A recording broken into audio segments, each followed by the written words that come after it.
Congratulations, you found the one station that plays Ghana's best urban music. I like to come up with a song on the radio. YFM.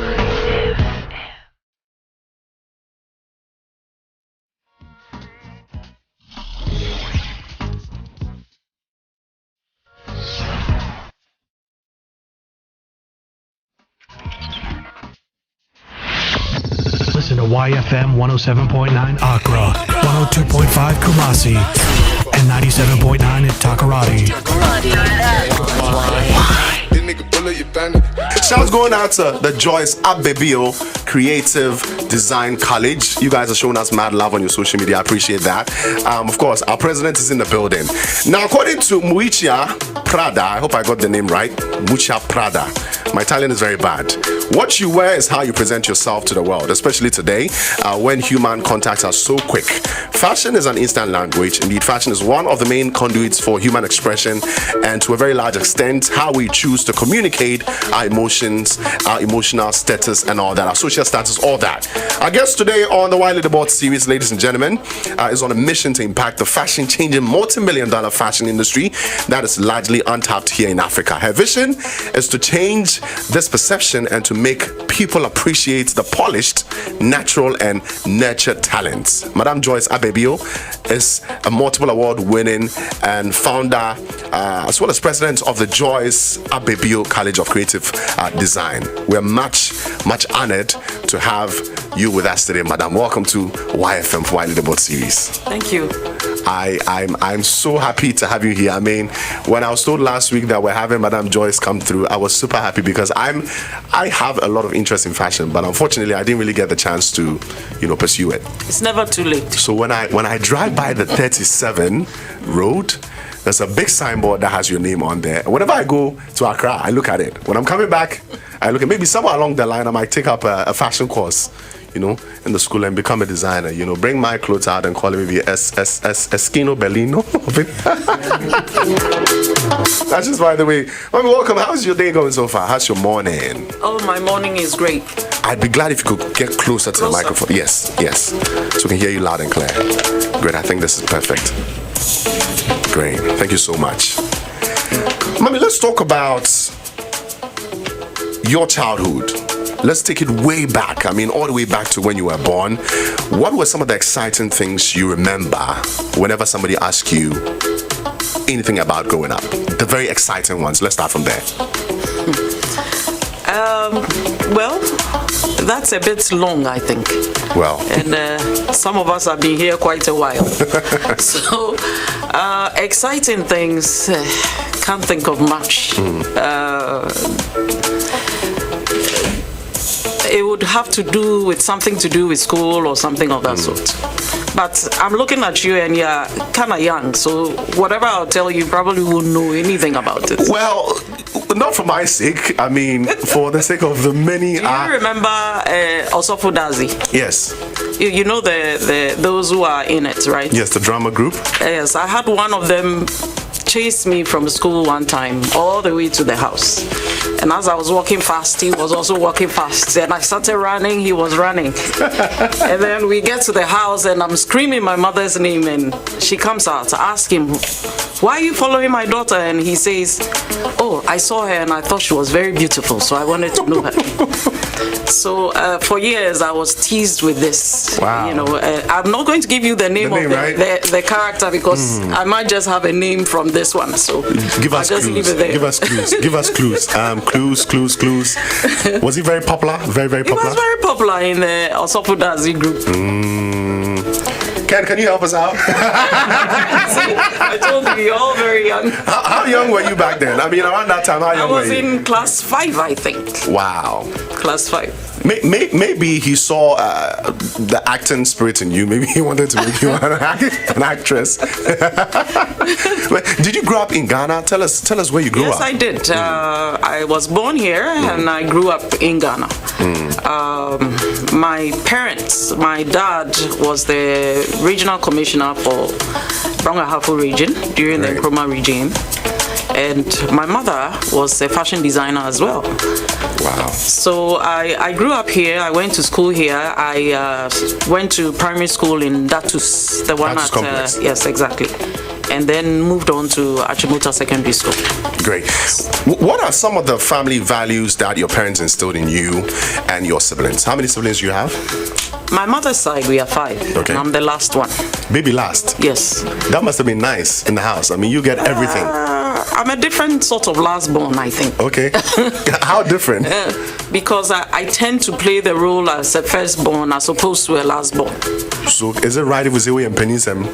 Yes, I suppose you could say that. Yes. Wow, beautiful. So what were some of the values, your parents instilled in you? Things that you picked from home, from your parents, your mom, your dad? Hard work. My mom. All I remember all my life was she was always working. Very determined to see us all through school outside of the country. So I watched her work very hard all my life. And I think that's what I picked from her. Working very hard. Your dad? My dad was like I said, a minister, and he was being moved from one place to the next place to the next. So, and each time he moved with my siblings. I think I was the only one that my mother kept stable in one place. So I barely saw him. Great. Let's talk about Achimota. I remember, I think in the beginning when you talked about the most exciting things in your life, you pointed at Achimota. All right, tell us your days there. Any memorable moments? I mean, notable classmates. How were your days like there? Achimota was a do or die thing for me. I had to go to Achimota. Any means possible. It was first choice, second choice, third choice. It had to be Achimota or nothing for me. So it was quite exciting when the letter eventually showed up for me to go to Achimota Secondary School. I liked everything about Achimota. I mean, I felt like I belonged. That was home for you. That was home for me. So everything there was perfect as far as I'm concerned. Looking back at your childhood and education in particular, are there is there anything you wish you had done differently? You sit here now as Madame Joyce Ababio, very famous, you're well accomplished. You look back to growing up. Are there things you wish you had done different? Nothing. Nothing. Absolutely nothing. I think I'm at a place where I feel like it's my calling, what I'm doing. So I think I have arrived at what I was supposed to do in the first place. And I've always followed it. So I don't have regrets in anything that I have done. The only thing was in the selection of medical technology but then I didn't have a choice then. So I had to do a year and a half of it first. Wow. So that's the only thing I can think of. But I always followed the path I wanted. After Achimota, you mentioned that you had to leave Ghana and go study in the USA. Was that your first time leaving the country? No. It wasn't? I used to travel a bit with my mom, mostly to London. The entire family lives there. So it wasn't any different feeling for you? The different feeling was going to the US. Okay. Because I hadn't been there. Okay. But I'd been to London. Do you remember the first day you landed in the US? Yes, I remember. My brother forgot to pick me up from the airport, so I do remember that first day. Left me in the airport for hours, claiming that they went to buy a car. Wow. And then the traffic kept them. So I remember that day, yes. Ken, this thing has it's painful though. I mean, to get to an airport and then 2018, I get to JFK, I call my big brother and say, oh, you came? We're at an event somewhere around, and this man lies to me that it's an hour or two drive. He actually gets there in 3 hours, and then later we're coming back to the same airport from the same place, and it takes us 25 minutes. Means he literally just decided to forget me. I mean, leave me there to survive on my own. He forgot. How did the process of integration go for you when you landed in the US to pursue your tertiary education? I mean, it wasn't your first time traveling, but then how was it like coming from Ghana to study? Were you treated different in your school? Yes, definitely. I went to one of those college schools in a college town, sort of, and they were not very comfortable with blacks at the time. This was in the 80s. Okay. So not very comfortable with them, with us having an accent. They didn't understand anything we said, and It was just tough. And also getting to school and realizing the way and the structure of the school is very different from what we are have here. very used to. We do the chew and pour system, and there's you have to read a lot and understand it and be able to discuss in a huge auditorium. So that was a challenge. So my first semester was very hard. It took sitting in the library every day to be able to catch up with what was happening in the classrooms. Wow. And you left here for medicine or medical technology. Yes. Right? At what point or what accounted for that radical switch? I mean, I read somewhere that you just decided, I'm not doing it again. Oh, no. Medical technology was a selection because of a process that was in Ghana at the time. Okay. I actually applied. You know, they used to have a secretariat that actually approved your going to the US. Yeah. Only because somebody had to pay your fees. I think through Kennedy the banks. mentioned that. Yeah. Yes, exactly. So when I applied with fashion design, they turned me down. Why? It wasn't on the list, you know, until Okay. today. You guys still don't want to Put lift that on us there. up. So one of them actually told me that pick a course that we will approve. So that's what I picked. So I picked it just to get the approval. And then For the banks to transfer my school fees and stuff. all that. So when I got there, I had to stay in that field for a period of time, and then eventually I spoke with the advisors and informed them that really this is what I would like to do, and so I switched to what I wanted to do. So, I mean, if I'm not mistaken, this was a plan. It was an advice from one of them. So it's like, okay, if you can't really do what you want to do what is possible now. Get in there, get your feet in there, and then you can switch. Then I can do what I want. Yeah. But I mean, were your parents in on this plan? I mean, this advice that was given to you, did they know about it? My mom always knew what I wanted to do. Okay. She knew that I wanted to do fashion design and knew that I'd had to make that decision to be able to get the approval that I needed. But dad was not in on this. My mom and my dad separated when I was about 7 years old. So he wasn't really a part of my life that much. Okay. So I only visited during vacations and stuff, but my mother raised me. So. Okay, so this was a plan. I mean, you wanted to do fashion, and then you had to switch, do medical technology, because that was what was available. I mean, you had to get there and then switch. But then, at what point did you realize fashion was your thing? Was it growing up with mom? I think I've always known. You've always known. I've always been, it's always come very easy for me. I could make my own clothes while we were in Achimota and all that. So I always knew that was an area I was going to get into. I think I hadn't pinpointed it very well when I was in Achimota, but when I was done and ready to leave, I knew that was what I wanted. This was it. Yeah. So the plan came into being, it worked, you switched. How did the whole fashion career thing kick off for you? I mean, what was the first stage for you professionally? Professionally, Yes. I finished school. I actually did transfer from Minnesota to Texas. Yes, and then completed school there, and then worked in the industry. You know, in America, you don't just finish school and start calling yourself fashion designer. You have to go through a certain process, and the process is working for a fashion house for a period of time. You learn all the things you need to learn before you get to even call yourself an assistant fashion designer. That's like national service, sort of? Sort of, yes. So I had to go through that process and finish. I worked for myself for a period of time. You know, this is a foreign country. I worked in every area of the industry I could think of. And usually, most of it was me making a choice. And it even started while I was in school. I made a decision that I wanted to learn fabrics. So I worked in a fabric store for a period of time. Then I wanted to learn how they altered garments, so I chose a place that did alterations and actually went there and worked there.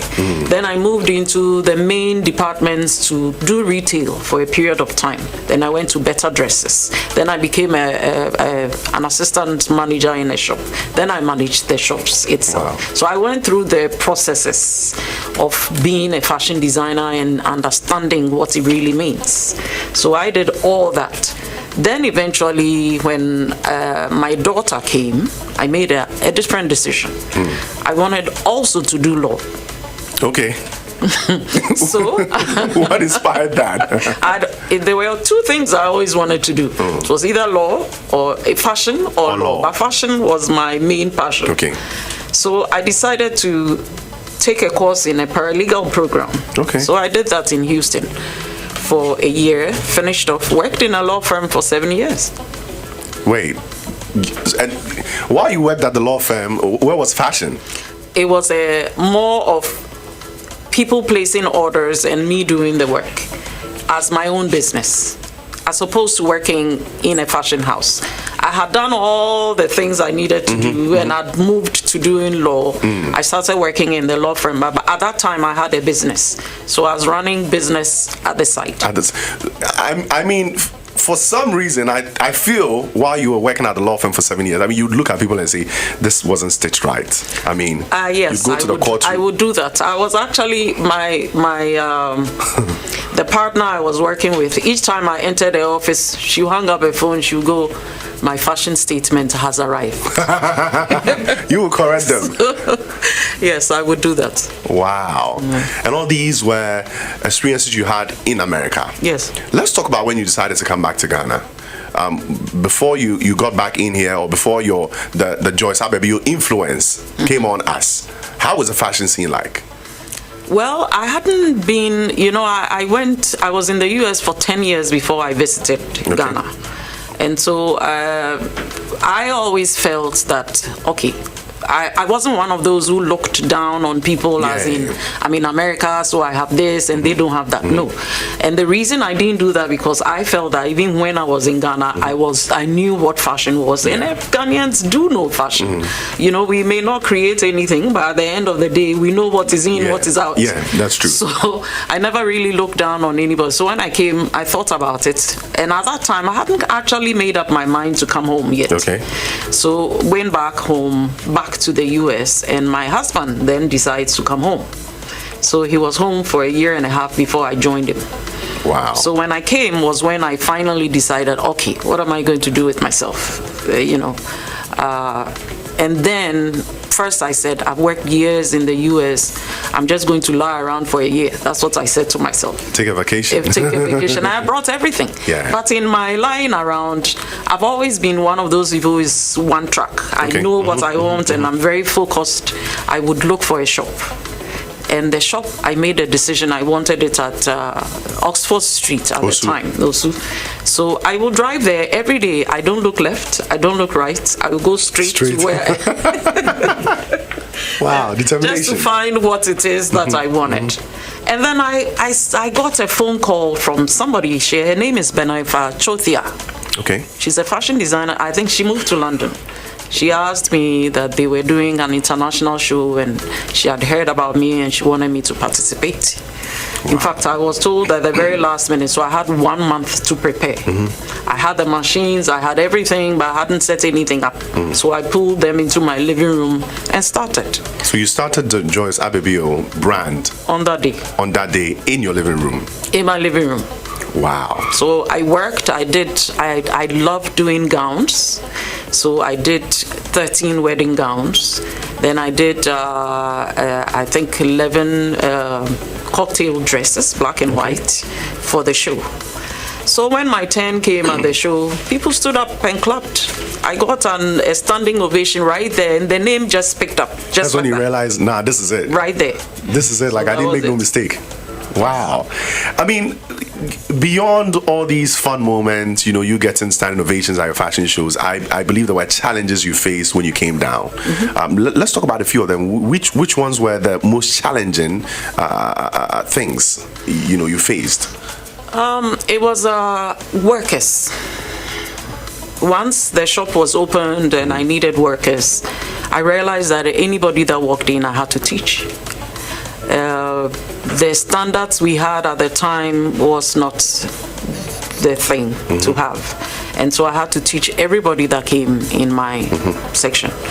And then, of course, there was always the mindset of who a fashion designer is in Ghana at the time.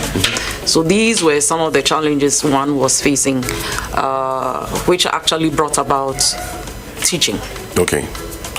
Did you ever have an issue of trust with your workers at a point? I mean, their experience, the ones that make the cut. Did you ever feel, okay, if I leave them to work, they might not produce the work like I wanted? Yes. I'm always there. I'm one of those that it has to be perfect. I like things a certain way, so the fear is it just won't be done the way I want it. So I'm always around. But then I would train these people to get to the point of feeling comfortable to take a step back. Then they leave and you start again. That's how it was with workers. Wow. Once they've learned enough, they move on and you start again. So that was the challenges that we were facing. And so from your living room, what was the next step for you? How big did it become after?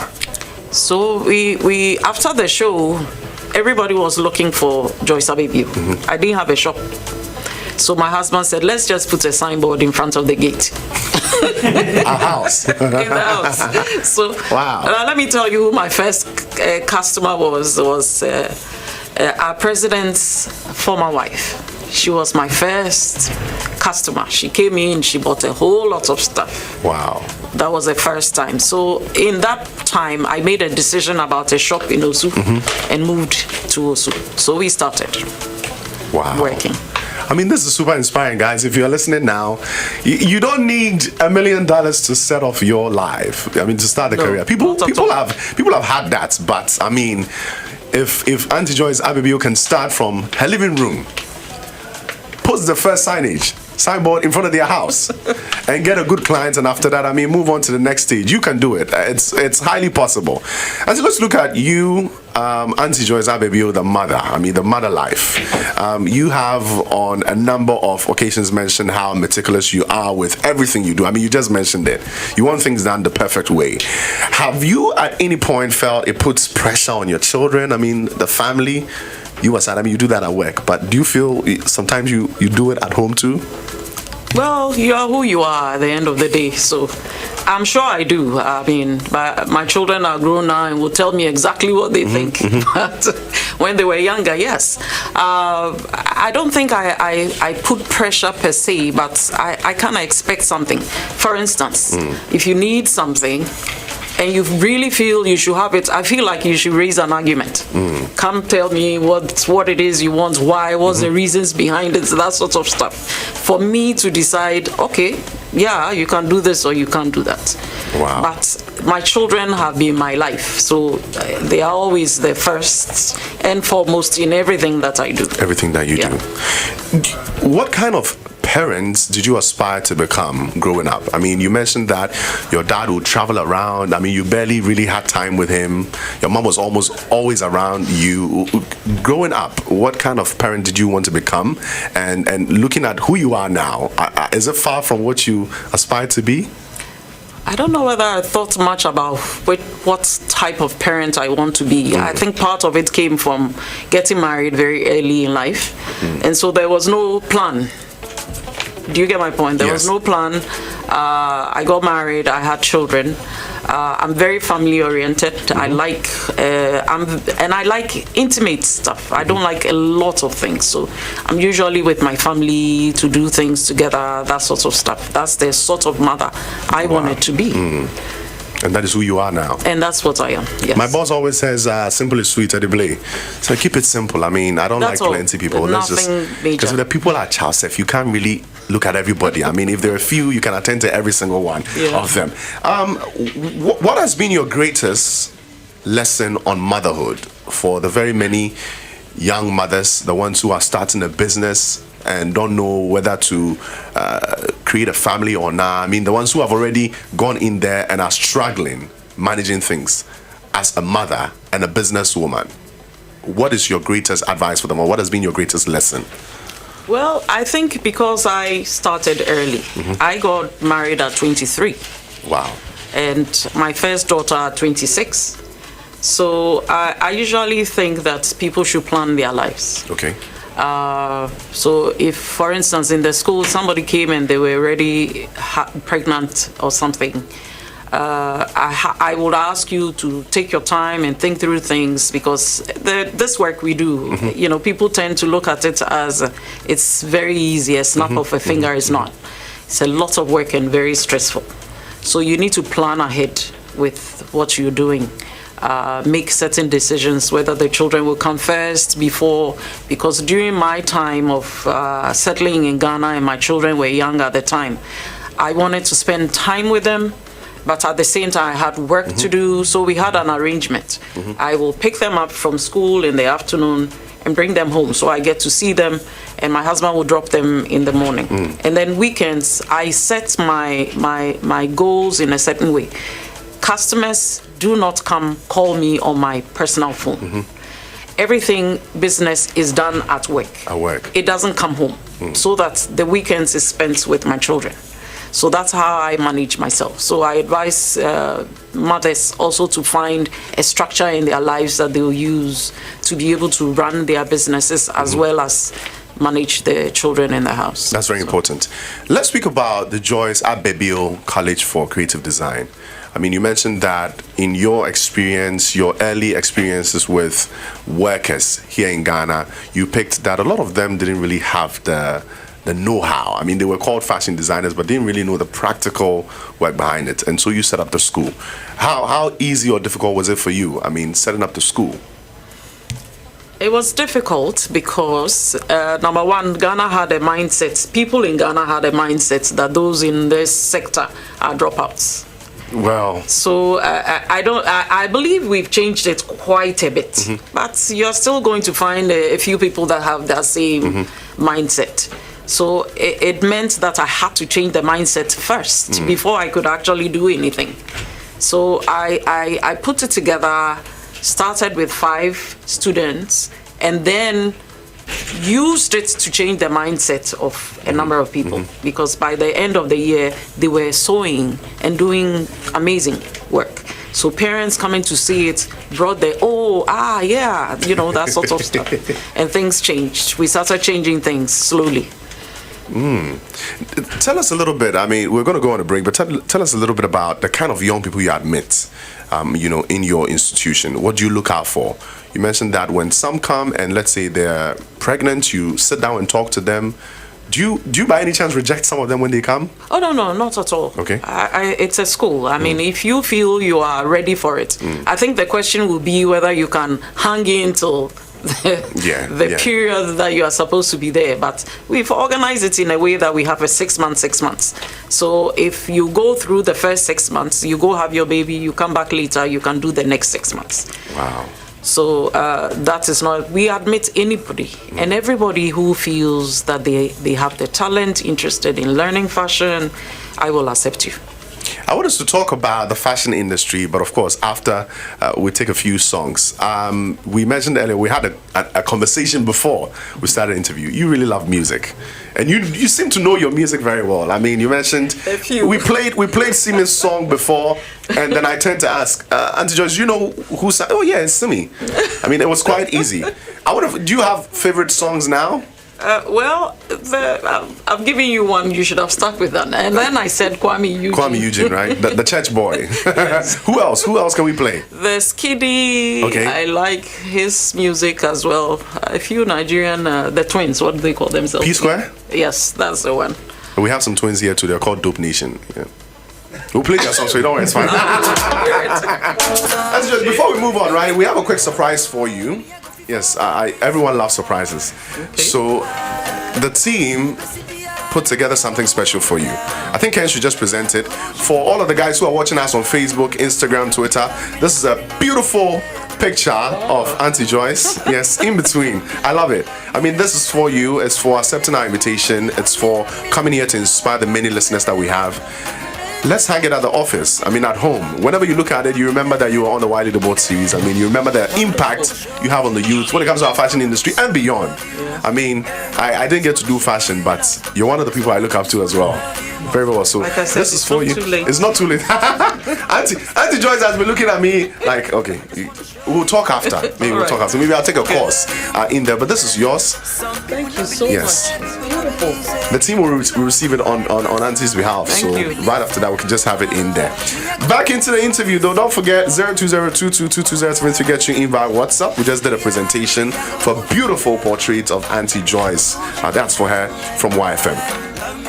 The impact of the fashion industry on some economies out there is very, very huge. I mean, I've been to Italy personally, and you see how developed the country is. I mean, the country is well known for fashion. It's really done a lot for some economies in London, the USA, and the rest. Can you say same about Ghana's fashion industry? Are we ever going to get to the point where we'll have such a huge impact? We definitely will at some point. We are not there, but we will. We are working on it. What are some of the things that are holding it back? Well, I think some policies need to change to help move this business forward, because we have a lot of challenges from different areas. For instance, those of us who want to promote African print, for instance, or African wear, let's put it that way, it's very difficult for us because the textile industries that we have right now are struggling, and the cost of fabric is expensive. So by the time we, the designers, get to it, we've already lost the battle, let's put it that way. We can't compete with the outside world because it becomes very expensive. And so these are some of the challenges we have.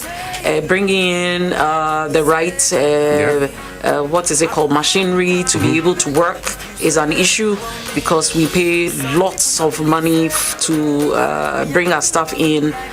They are not produced here in Ghana, neither can you find them here to buy. So usually you are importing those things in, and then you come in and you have all these chunks of duty you have to pay for. That's true. So we feel that if the government can give us some exemption in certain areas in the business that we do, we may be able to compete outside. But right now, that's where our challenge is. And I think there are also different cultures that we need to build for ourselves. One of them is learning to produce our garments in a manufacturing company that actually will do the work properly for you, instead of us doing it anyhow, trying to export those things that it doesn't cut it. So that we can at least get our business done in our country and open shops for ourselves. This country, we can have our designers. I mean, right now, Africa is open to us. We can do all sorts from here on. But certain things will have to change in this country for us to be able to move forward and stop doing the individual jobs that we do. I was telling them the last time that the students should be able to come together and join together and have a business, as opposed to each person wanting to own their own. We can't all be owners. Yes. Somebody has to do the work. That's true. And the earlier they realize that 0% or 100% of zero is zero, the better. Because if you were with somebody and you made 40%, it's better than zero, isn't it? That's true. Yes, and we seem to work in a certain way. Our mindset is a little different when it comes to business. So some of the things we have to change. Speaking about mindset, Auntie, how do you feel when people label Ghana-made products or Ghana-made goods as being inferior to products from outside? How do you feel about it? I mean, being in the fashion industry. I mean, it can be annoying, and there's some truth to it sometimes. I think the Ghanaian needs to learn that the finishing of anything they do is important. Not just anyhow and want to sell it, because then we have all those other people who have done all these works, very good, nicely finished, all of it, that we can compare to. Yeah. So we have to get to the point where we say is just as good or even better. Yes.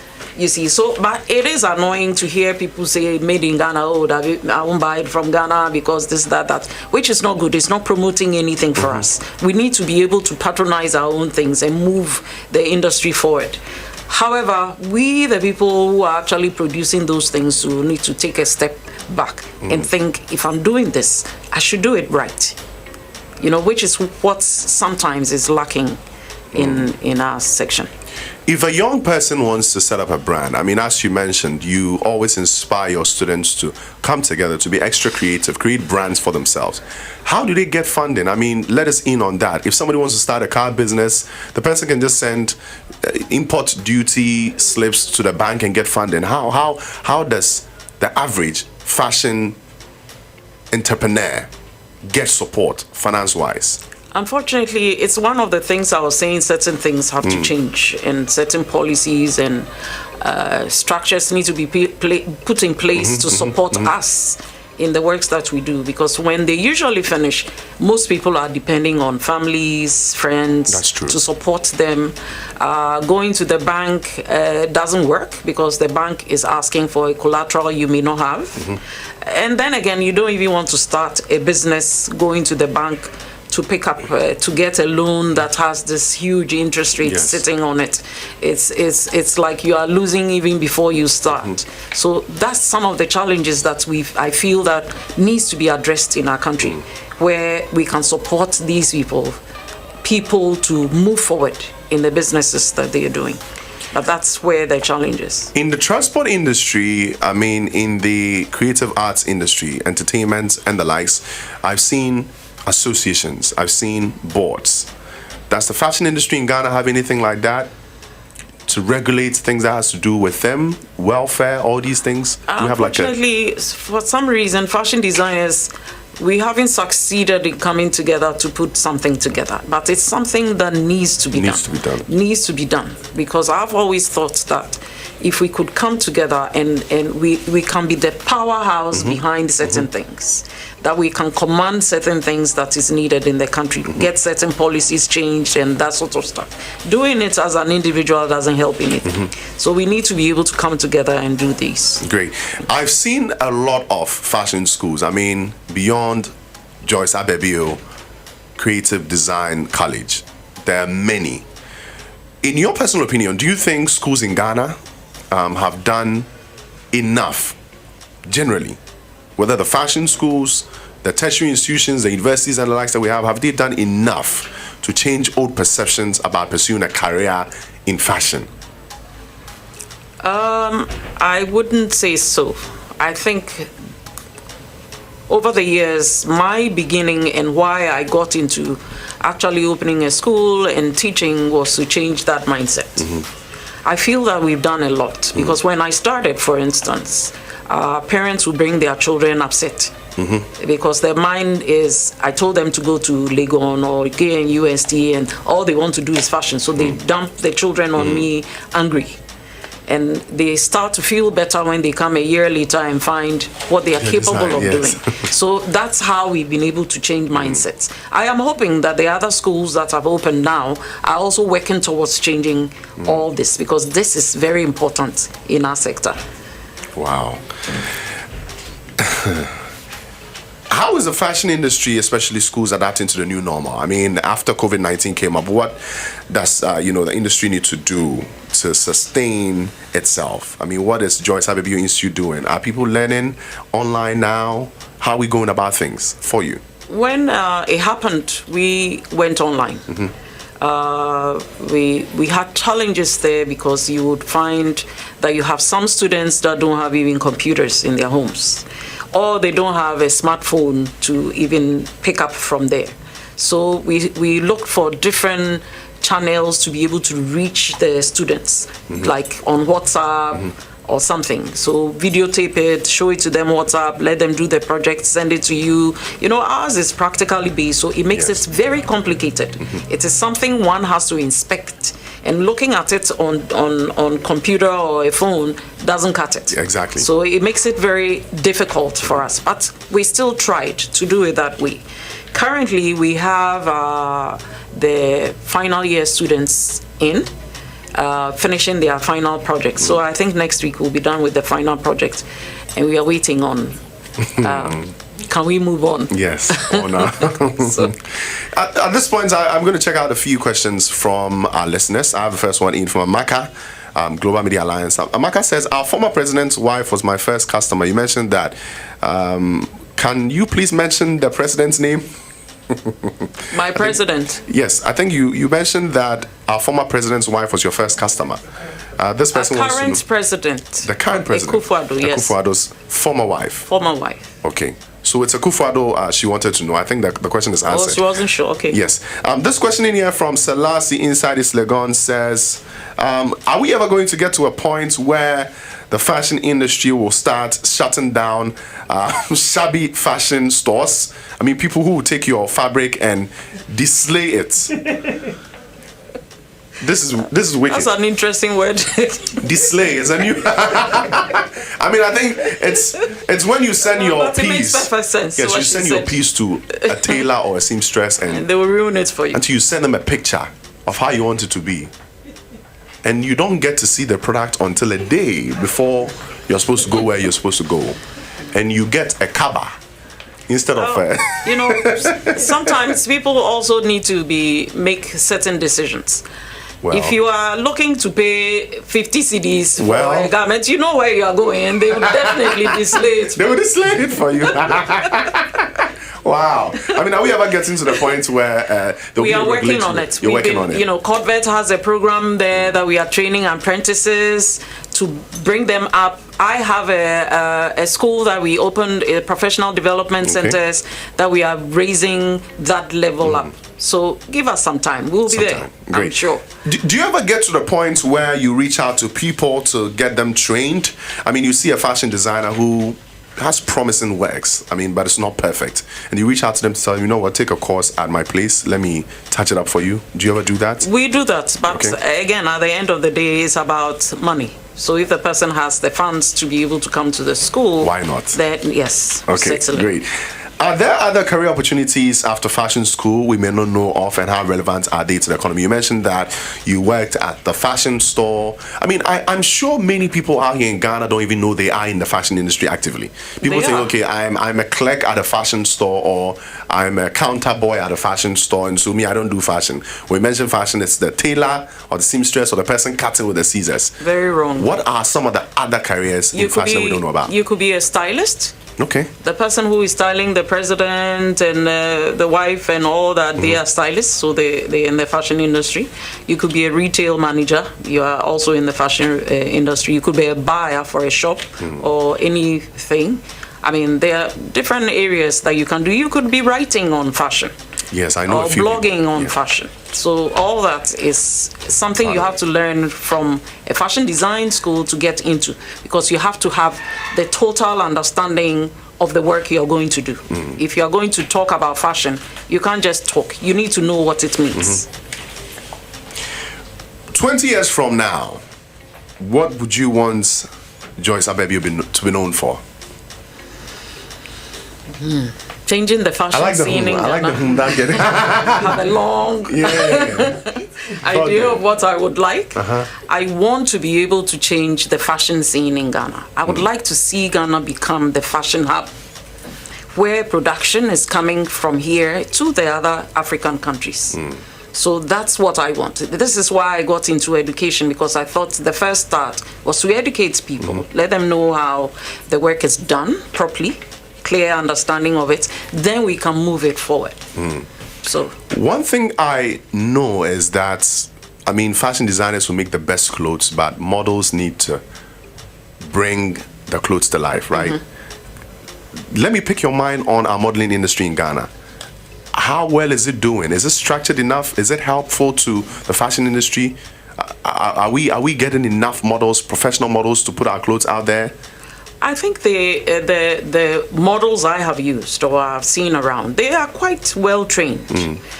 The problem again in Ghana is the fact that if somebody is going to model and you want to pay the person peanuts, you are not going to get the right group of people that That's you true. want, because in other countries they are paid a chunk of money to model, and we don't in Ghana. But the ones I have seen, they are well trained. I mean, and they do the job they need to do. What does Auntie Joyce Ababio do? I mean, what do you do to relax, to have a good time? If you're not teaching, if you're not mentoring the next generation of, haute couture designers. I barely hear that word here in Ghana, though, I have to be honest. But I mean, a few circles, haute couture. Yeah. I used to watch it on DWTV, by the way, Yeah. until a point where I saw it mentioned on a fashion show. And I'm like, oh, we actually have some here. I mean, it's... They do? Yeah. I mean, those ones, correct me if I'm wrong, those are the very crazy designs. The ones that apparently you can't wear in real life, but you can wear on the runway. That's haute couture, right? Well, it is a section, it's a selected group of designers. Okay. That, I mean, you're actually selected to be somebody who's doing haute couture or whatever it is. Wow. Because what it means is it's very high fashion. Okay. Fabrics are expensive. Finishing is done by hand.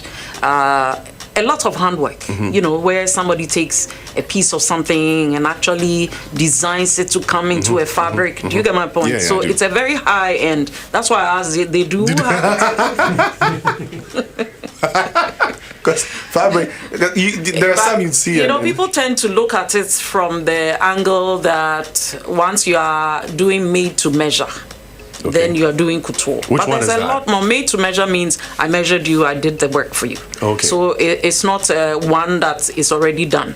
Okay, it's not You already understand? made. It's not already made. Okay. So that's why people say that, yes. Wow. But there's a selected group of people that are actually the ones you have to get to a certain level to Level get that. before. Yeah. And we'll get there. We will get there. We'll get there. We All right, just so- have to aim high. We'll get there. So back to the question, what do you do for fun? I mean, if you're For not fun? teaching, you're not doing all that. There's not much fun in my life. I work all day long. I get home very late. The thing I look forward to is entering my house, getting my cup of tea, and going to relax. Sit down and relax. So I watch a little TV, go to bed. That's basically my lifestyle That has been it since. for a very long time, For a very since long the time. children. Wow. Yes. On the side, aside fashion, aside medical technology, the bit that you studied, is there a hidden talent, something else that Auntie Joyce Ababio is into that people don't really know? Maybe you can sing on the side, maybe you can... No, not at all. Not at all. Huh? It's all fashion and then what you studied, right? Nothing extra. That and then just law. Are you by any chance coming back to law anytime soon? I do not think so. You do not think so? I'm looking to retire, so I don't think I'll be going that direction. After you retire, what happens? Well, I've been planning my retirement. I've been telling them. And my daughter is running the school for me now. Great. And we are currently building a campus. Cool. So when that is done, I will possibly take a step and get into manufacturing. So that's what I want to do.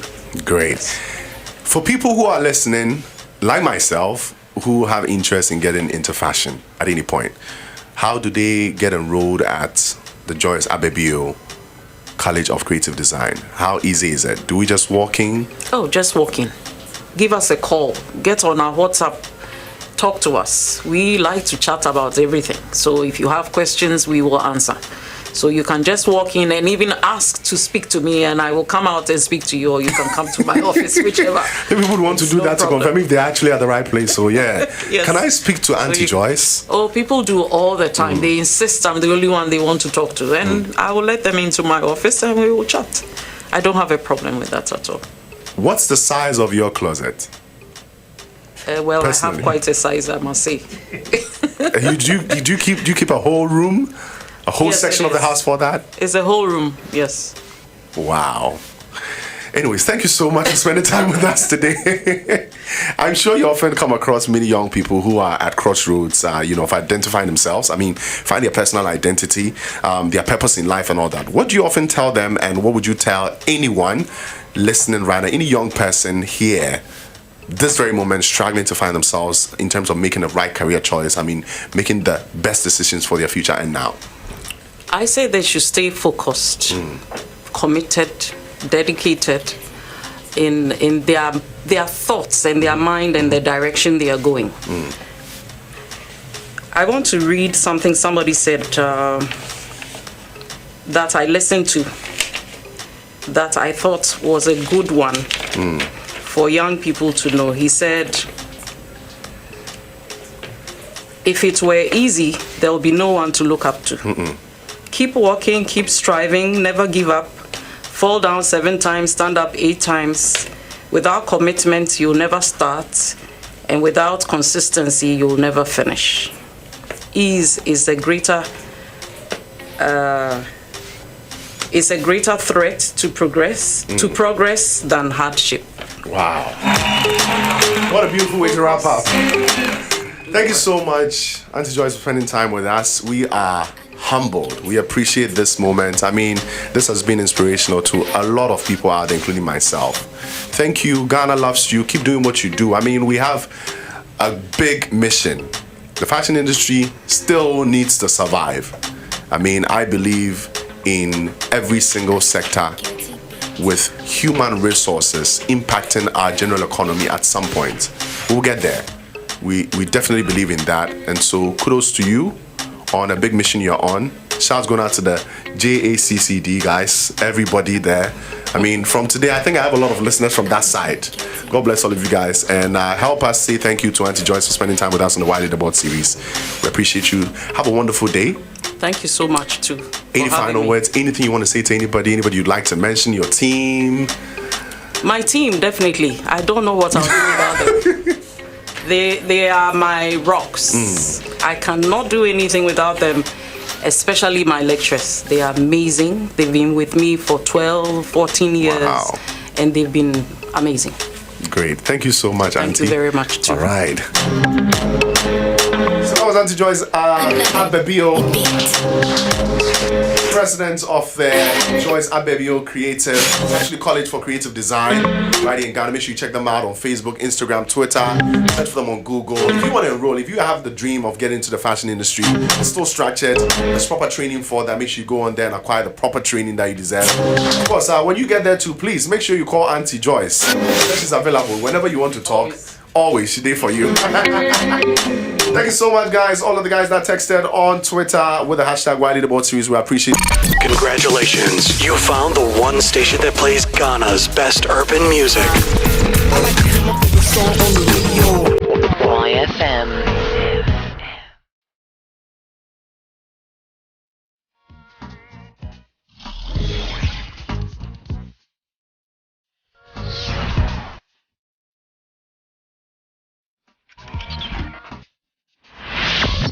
Listen to YFM 107.9 Accra, 102.5 Kumasi, and 97.9 at Takoradi.